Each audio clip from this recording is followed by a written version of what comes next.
Aquabuild kompaniyasining HPL panellaridan ishlab chiqariladigan partalar haqida oldingi videolarimizda sizlarga ma'lumot berganmiz. Turli xil ko'rinishlarda ishlab chiqaramiz.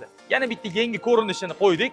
Bu rompli ko'rinishdagi HPL partasi. Bu romb ko'rinishidagi partamizning afzal tomoni turli xil usullarda foydalansangiz bo'ladi. Men sizga hozir 5 tasini ko'rsataman. Agar 6-sini bilsangiz kommentariyada yozib qoldirasiz. Bu yangi partamizning birinchi ko'rinishi o'quvchilarni alohida o'tkazsangiz bo'ladi. Ikkinchi ko'rinishi bo'lsa bir-biriga qarama-qarshi o'tkazsangiz bo'ladi.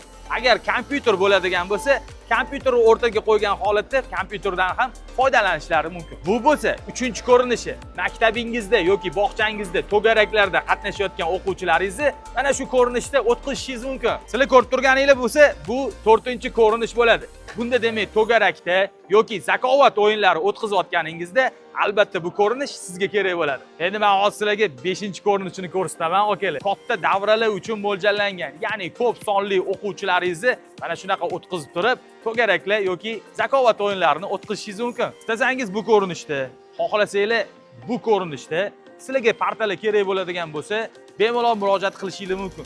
Aquabuild HPL panellaridan ishlab chiqarilgan partalar sifatli, ishonchli, baquvvat, antibakterial hisoblanadi. Ya'ni bakteriyani o'zida saqlamaydi va eng asosiysi farzandlaringiz sog'lom o'sishi uchun juda ham foydali hisoblanadi.